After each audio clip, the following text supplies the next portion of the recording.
시청자 여러분, 11월 8일 이제 저녁 시간입니다. 6시 40분입니다. 전옥현의 안보정론을 시작하겠습니다. 제 방송 꼭 구독을 눌러주시고 봐주시면 좋겠습니다.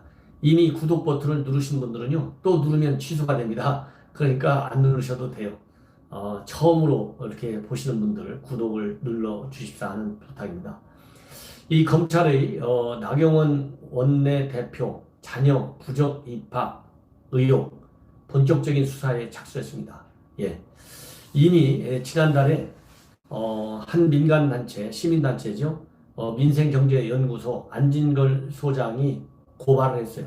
이 나경원 아들, 딸들의 대학 입학과 관련된 의혹이다. 이렇게 하면서 제기했는데, 먼저 아들의 경우에는 미국에서 고등학교를 졸업해가지고 지금 현재 예일대 화학과에 2016년도에 진학했습니다. 그런데 이 진학 과정에서 이 고등학교를 미국에서 다니면서 서울에 있는 의대 연구소에서 인턴으로 일한 뒤에 그 이듬해인 2014년도인데요. 다니던 시절에 2015년도에 미국의 한 학술 대회 의공학 포스터에 제1저자로 올린 사실이 있습니다.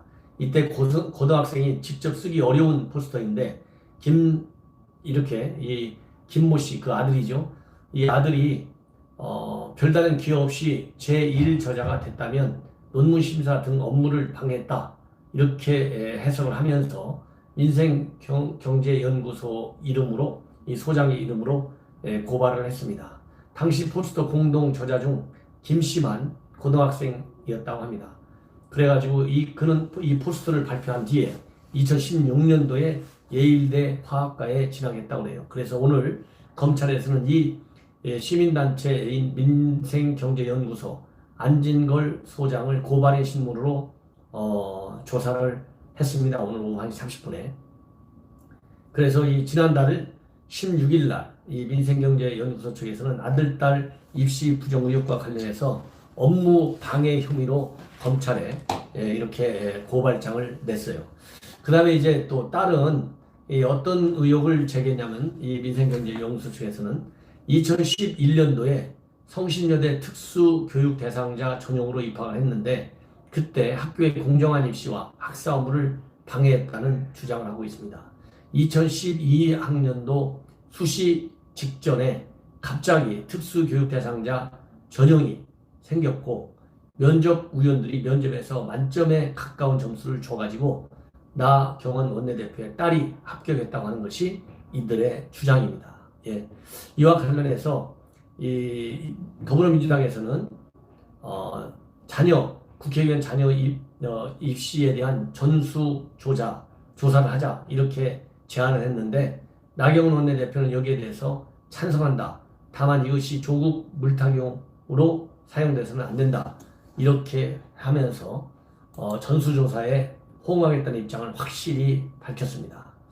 그리고 이제 또 한 가지, 이 자유한국당의 원내대표들이 정부 여당하고 세게 싸우다 보니까 이렇게 시민 단체들로부터 고발을 당하고, 그러다 보니까 이 법적으로 소송에 휘말리고 있는데요.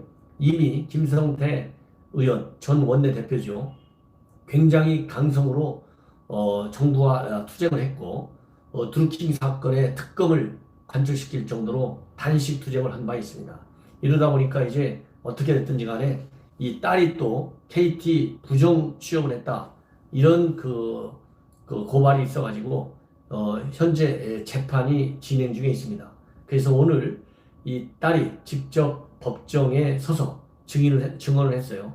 그러면서 결론은 나는 채용과 관련돼서 부정한 일이 없었고 내 힘으로 취직 준비를 했다, 이렇게 밝혔습니다. 남부지방법원에서 열렸는데요.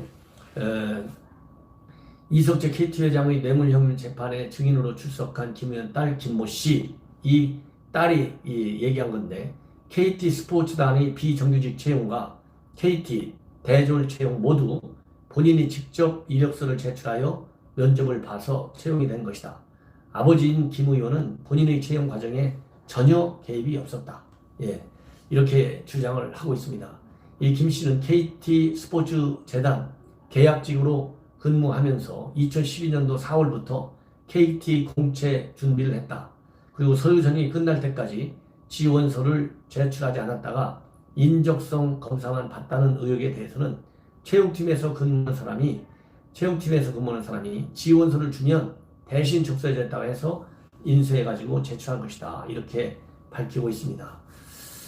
그리고 온라인으로만 접수받는다는 공고는 못 받나 이렇게 검찰의 질문에 대해서는 채용팀 직원이 직접 달라고 하니까 써준 것이고 사실 온라인으로 접수해도 인사팀에서 취합해서 검토하고 다 확인할 거라고 생각해서 오프라인으로도 가능하구나 싶었다 이렇게 답을 했어요.